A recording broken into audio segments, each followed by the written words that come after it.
Teman-teman sekalian, ambil dari saya malam ini dengan izin Allah, ini ilmu dari wahyu, bukan dari saya.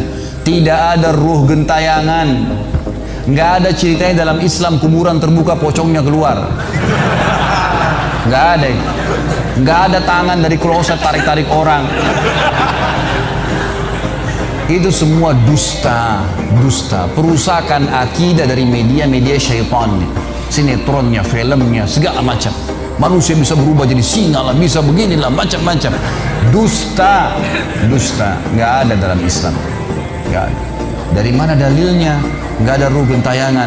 Baik, dengarkan hadisnya, hadis yang mulia, hadis riwayat Bukhari. Suatu hari Nabi SAW pernah mengantar jenazah sahabatnya. Waktu jenazah tersebut ditaruh di kuburan, kata Nabi SAW, kalau seseorang mukmin meninggal dunia, siapa orang mukmin teman-teman sekalian? Orang yang sudah menggabungkan antara rukun Islam sama rukun iman. Kalau antum syahadat sudah, muslim, alhamdulillah, salat 5 waktu, zakat, puasa Ramadan, haji, sudah dikerjain. Ditambah dengan keimanan, yakin Allah ada, yakin malaikat ada mencatat, yakin diturunkan dalam Al-Quran, yakin ada Rasul yang mengajarkan Nabi Muhammad SAW ada diterima pahalanya hari kiamat, maka itu namanya mukmin. Dengan ditambah dengan mengimani qada dan qadar. Kalau ada orang sholat, Allah ada nggak ya? Malaikat catat nggak ya? Hari kiamat saya terima nggak? Ini masih muslim, belum mukmin, masih level di bawah. Pertama muslim dulu baru mukmin. Makanya dalam hadis disebutkan ada iman, ada Islam, ada iman, ada ihsan, gitu kan? Ini level-levelnya. Nah, kata Nabi SAW, kalau orang mukmin menggabungkan antara rukun Islam sama rukun iman, sholat yakin Allah ada, sholat begini dan seterusnya, maka akan datang kepadanya 3 sosok malaikat pada saat meninggal. Dan ini teman-teman bukan dongeng saya ceritakan, ini hadis Nabi, berita wahyu yang pasti kita semua akan saksikan. Demi Allah ini benar, ini wahyu, gitu. Malaikat datang, di kiri kanannya malaikat rahmah yang membawa kain kafan dari surga, yang satu malaikat maut diubun-ubun kepalanya sambil berkata, ya ayyatuhan nafsul mutmainnah irji ila rabbiki radiyatan mardiyah. Hai jiwa yang baik, keluarlah kepada rahmat dan pengampunan Tuhanmu. Kata Nabi SAW, ruhnya keluar lebih mudah daripada air dari mulut kendi, cepat sekali. Begitu keluar, belum sesaat keluar ditangkap oleh malaikat rahmah, dibungkus dengan kain kafan dari surga, dibawa ke langit. Begitu dibawa ke langit, menembus 7 lapis langit, semua malaikat-malaikat di atas langit sana berkata, ruhnya siapa ini? Sungguh mulia ruh ini. Kenapa? Kata Nabi SAW, karena ruh itu mengeluarkan bau yang lebih wangi daripada bau kasturi. Semoga kita semua insya Allah termasuk. Maka kata Nabi SAW, malaikat rahmah mengatakan, ini fulan bin fulan, namanya yang paling mulia di dunia. Lalu kemudian ditembuskan sampai langit ke-7, lalu kemudian malaikat terdengar suara dari langit ke-7. Allah Azza wa Jalla berkata, catatkan hambaku termasuk penghuni surga, kembalikan dia di dunia, di sana saya ciptakan, di sana pula saya akan bangkitkan. Diantar ruhnya bersamaan jasadnya diantar oleh kerabatnya. Baru 3 langkah mereka jalan, dia masih bisa, ruh ini masih mendengarkan suara sendal mereka. Lalu malaikat datang mendudukkan dia lalu berkata, siapa Tuhanmu, siapa nabimu, apa kitabmu? Lalu dia kalau orang beriman, kata Nabi SAW, Allah berfirman, yuthabbitullahu alladhina amanu bil qawli tsabit fil hayatid dunya fil akhirah. Allah akan tetapkan jawaban di lisan orang-orang beriman di dunia. Kalau dia belajari agama ini lalu ditanya kenapa kau sholat, kenapa kau puasa, dia akan punya jawaban dari wahyu. Dan di akhirat, kata ulama tafsir, adalah yang dimaksud pertanyaan mungkar nakir atau malaikat di kuburan. Ringkas cerita adalah dia akan menjawab, Tuhanku Allah, Nabiku Muhammad, kitabku Al-Quran. Pada saat dia jawab jawaban itu teman-teman sekalian, maka tiba-tiba saja kata Nabi SAW, malaikat tersebut membukakan baginya pintu neraka, azab, siksaan, orang teriak-teriak, api yang berkobar-kobar, dia ketakutan.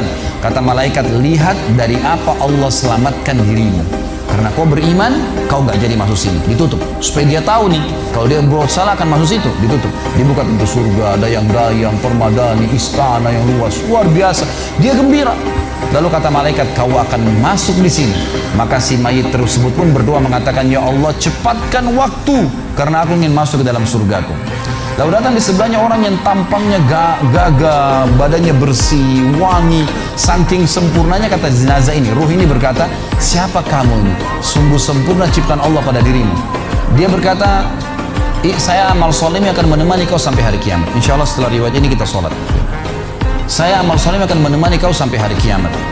Maka kata Nabi SAW, terdengar suara, ya, Allahu alam di sini disebutkan Allah atau malaikatnya, tapi yang jelas menyampaikan dari Allah Subhanahu wa taala, lapangkan kuburan hambaku ini seluas pandangan matanya dan bukakanlah pintu surga baginya setiap pagi dan petang dia melihat, maka jadilah kuburannya taman dari taman surga sampai hari kebangkitan. Baik. Sebaliknya kata Nabi SAW, kalau orang fasik, siapa tadi fasik? Muslim yang masih berbuat maksiat. Teman-teman hati-hati.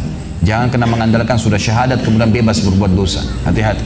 Fasik dan orang kafir proses matinya sama. Kata Nabi SAW, orang fasik dan orang kafir akan datang kepadanya 3 malaikat.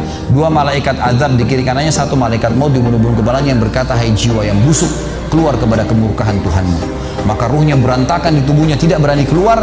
Lalu malaikat maut menariknya dengan keras, ibaratnya seperti bulu domba yang dibasahkan, dililitkan di pohon berduri, lalu ditarik dengan keras sehingga berantakan bulu domba itu. Keluar, belum sesaat keluar ditangkap oleh malaikat azab, dibungkus dengan kain kafan dari neraka, dibawa. Baru langit pertama nggak dibukain pintu oleh para malaikat. Lalu malaikat langit berkata, siapa ruh ini? Sungguh buruk ruh ini. Kenapa? Kata Nabi SAW, karena ruh itu mengeluarkan bau yang lebih busuk daripada bau bangkai. Wa na'udzubillah. Lalu malaikat azab membawa mengatakan, ini ruhnya Fulan bin Fulan, ya, orang yang disebutkan nama paling buruk di dunia. Lalu terdengar suara dari langit, Allah berkata, catatkan hambaku ini termasuk penghuni neraka. Di sana kembalikan dia di dunia, di sana saya ciptakan, di sana pula saya akan bangkitkan. Di antara ruhnya bersamaan pengantarnya mengantar jenazahnya. Begitu masuk dan 3 langkah, ya, orang-orang mengantarnya lewat, malaikat datang mendudukkan dia, mengatakan, siapa Tuhanmu, siapa nabimu, apa kitabmu. Walaupun muslim, rekam baik-baik ini, ya, lahir dalam keadaan Islam, sesekali sholat, fasik, masih banyak maksiat, tidak tobat sebelum meninggal, sama jawabannya kata Nabi SAW dengan orang kafir. Innama aqulu kama kana yaqulun nas.